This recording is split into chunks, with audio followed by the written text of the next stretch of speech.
Good afternoon, dear students. Today we will solve an example of uniform convergence with the help of this theorem.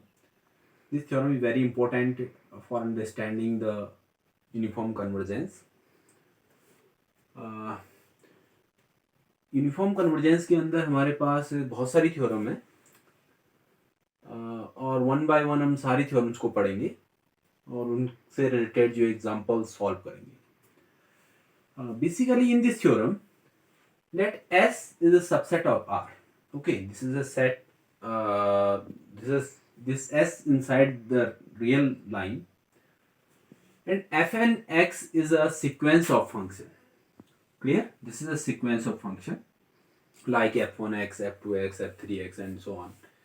Because n belongs to the natural number, it's mean all the sequence tends to infinity, and the sequence are from 1 to infinity defined on S. Okay, all the sequence of function are defined on this set S. Okay, and the other properties, these all sequence are bounded.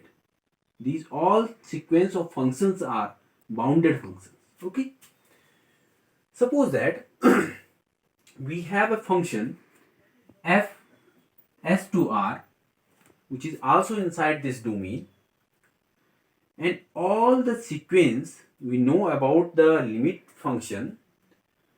In our previous lecture we already know about the limit function. If all the functions f and x tends to a particular function, then that function is known as the limit function of the set of functions.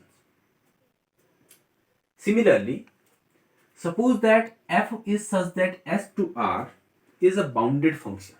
Okay, and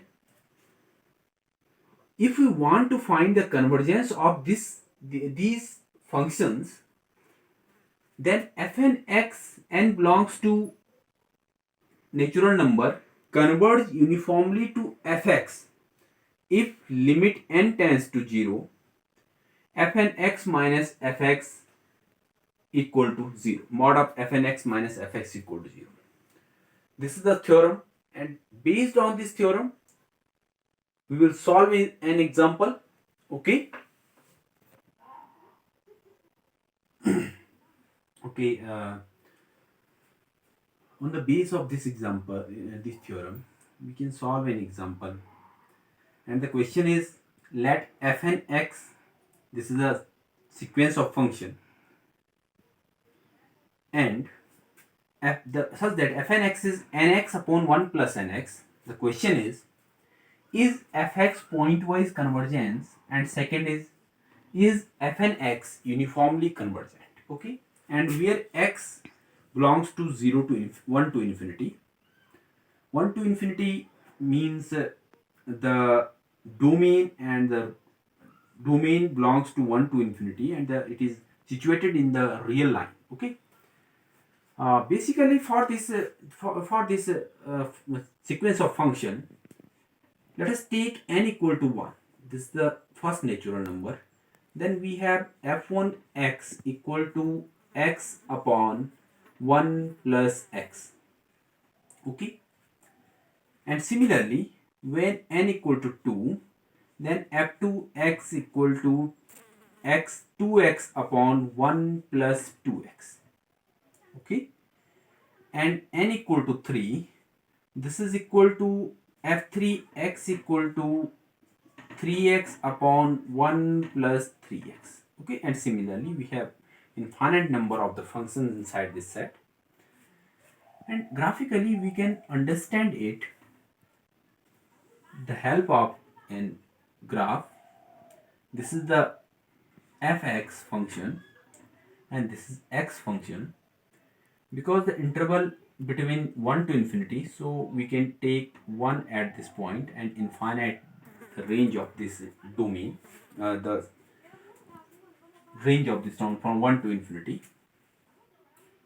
Now for this question, for this first function, because x belongs to 1 to infinity. When you put 1 at the place of x in f1x, then we have 1 plus 2, this is 1 upon 2. It's mean when we put x equal to 1, then we have the point is 1 upon 2, it's mean 0.5.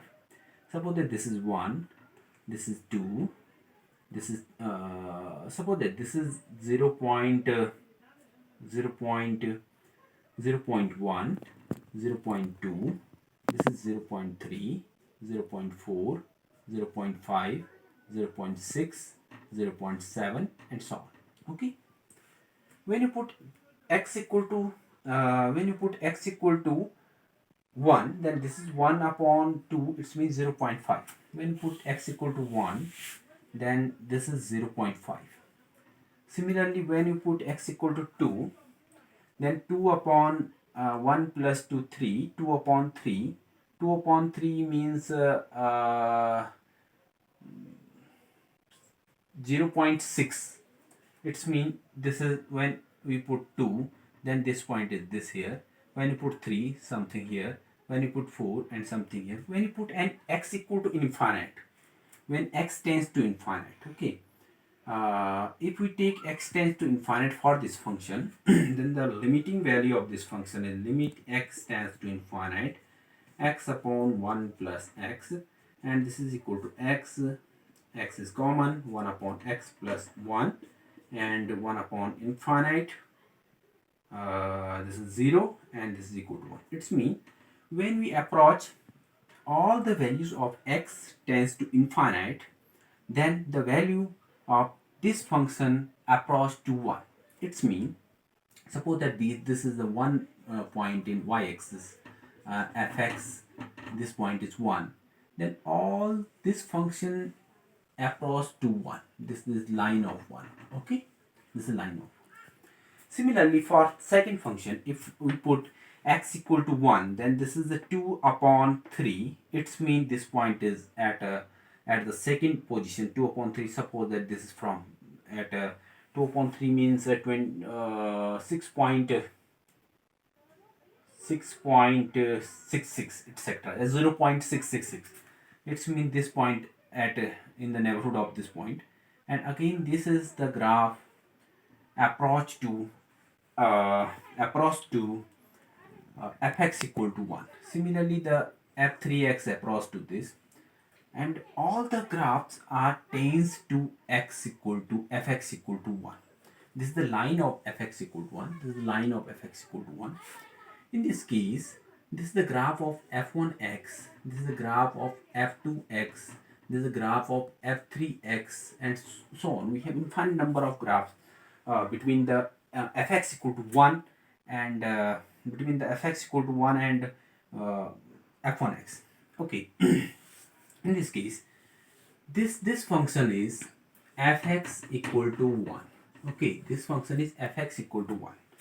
All the functions f1x, f2x, f3x, f4x, f infinite, fn minus 1x, and tends to infinite, all the functions are approaching to fx equal to 1. Okay, in this case, this fx equal to 1 is a limiting function for this fx equal to 1 is a limiting function for fnx. Okay, because all the functions are approach to fx equal to 1. Okay, this is the limiting function. This is the limiting function. Okay, now we have a particular limiting function for this function. Okay, and the limiting function fx equal to 1, and all the functions are approach to fx equal to 1. In this case, we can say that this function is a pointwise convergent set of functions. Okay. Now, according this calculation, we can conclude that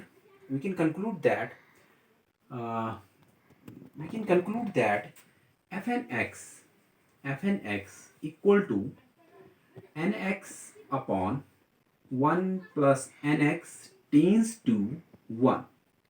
This all the function tends to 1. when n tends to infinite. Okay, all the function tends to 1 when n tends to infinite. This is implies f n x is pointwise convergent. This is implies that f n x is pointwise convergent to fx equal to 1. This is the limiting function. All the functions are pointwise convergent to fx equal to 1. And for finding the uniform convergence of this sequence, according to our theorem, we can find the supremum value of fnx minus fx. Okay, sure.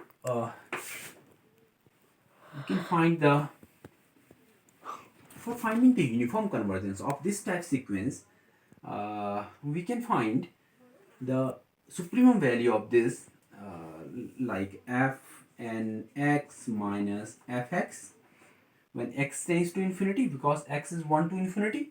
Okay, then it is equal to the supremum value of the n x belongs to 1 to infinity and 1 to infinity, and this point is 1 to infinity, and this is the mod of f n x minus fx, and it is equal to supremum of x tends to x belongs to 1 to infinity. This is one side closed and other side open, and the fnx, this is the fnx. We have the fnx is nx upon 1 plus nx minus fx. We have the limiting function fx is minus 1. Okay, and fx is minus 1. It is equal to supremum value of x belongs to 1 to infinite, and after solving this part we have nx minus 1 minus nx upon 1 plus nx, and this is the modulus function, so we have always the positive values of this function. Then we can write it supremum value of x belongs to 1 to infinite, and this is the mod of 1 upon 1 plus nx. Okay, and now for any value of x, suppose that we take x equal to 1 for any value of x which is less than and greater than between the 1 to infinite. Suppose that we take a value of x equal to 1 at the place of this, then the remaining function is 1 upon n. Okay, and now we can take the point n tends to infinite. For this n tends to infinite, because the n is greater than equal to 1 and n belongs to the set of natural number, so we can take n tends to infinite for this function. When n tends to infinite, this function approach to 0. This is 1 upon infinite equal to 0. This function approach to 0.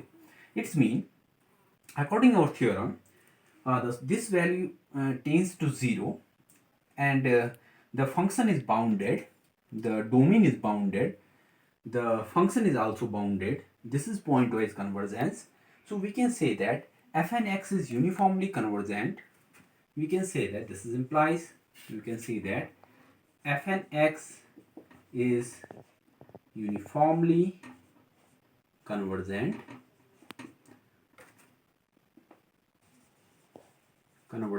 to fx equal to 1. Okay, this is the application of the theorem for finding the uniform convergence of the bounded and continuous function inside the real line and inside the domain of the real line. Okay, and another method, we can check the smallest jump between the limiting function and other function. If all the jump are same, then the function is uniformly continuous, and if jump are different, then the function is not uniformly convergent. Okay, in our next example we will solve an example with the help of another theorem, in which we are using the technique for finding the uniform convergence of the sequence. by the difference and by the jump between the limiting function and the other function. Okay, this is the solution of this question. Thank you.